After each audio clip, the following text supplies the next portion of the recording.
Happy 4th of July, everybody. Make sure you like and subscribe this channel so more people can see it. Or I guess it'd be this video. Like this video, subscribe to the channel.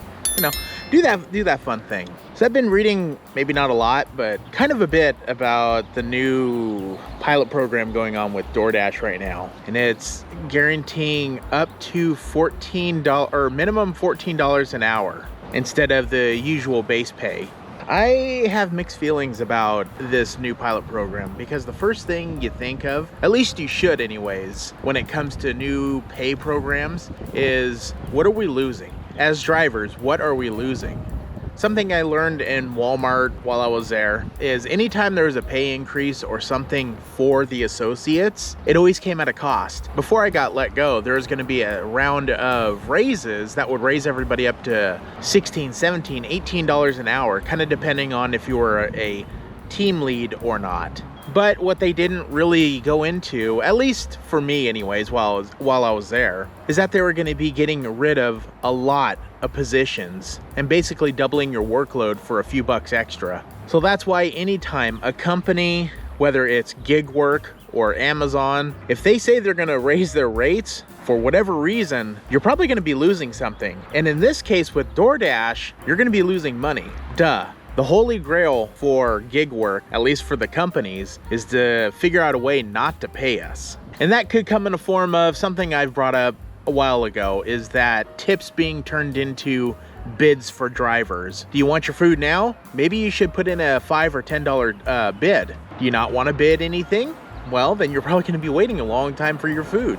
So I kind of went over the Q&A on the DoorDash website about this new pilot program that's supposed to run through July unless they terminate it early, which I highly doubt they will. But I can almost guarantee that you might be seeing this in your town. So a couple of notable Q&A, questions. So the two things that really stuck out to me is that you can only decline one order per hour. If you decline a second order, you're off the program. Well, okay, that sounds a little mean. You're put back onto the earn by order pay model, which is what we use right now, which I'll get into that here in a moment.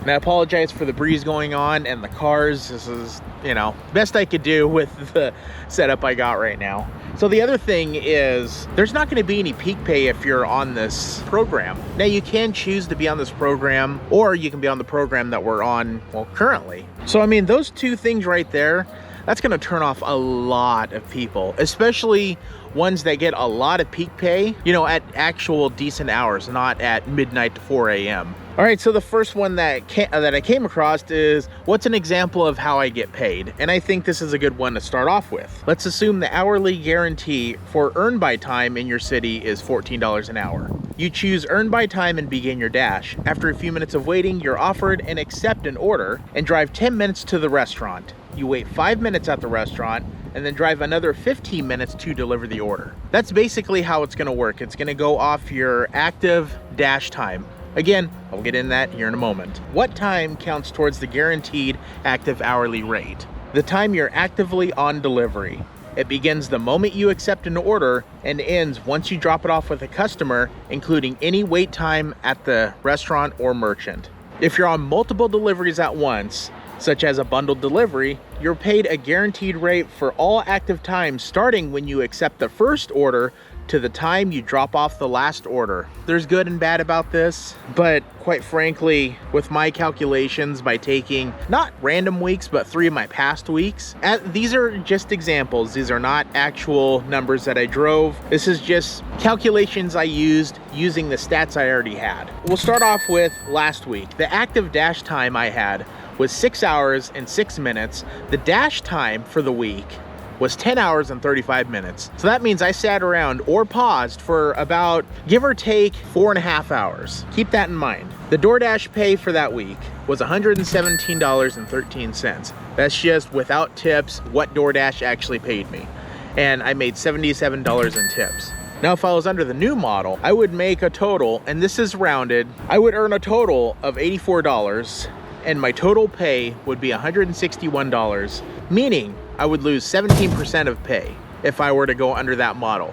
Now that's just 1 week. Let's go to the second week that I picked out. For the second week, I earned $324.52 Active dash time, 7 hours and 52 minutes, which I rounded up to 8 hours. But now here's the big one. This actually surprised me. My dash time, me waiting plus the active dash time, 17 hours and 8 minutes. That blew my mind. That means I sat around for 9 hours not doing anything or paused. I got paid $146 from DoorDash and I made $142 from tips. Under this new model, DoorDash would pay me $112 and my total would drop down to $254, which means that would be a 21% loss. That's not looking good so far.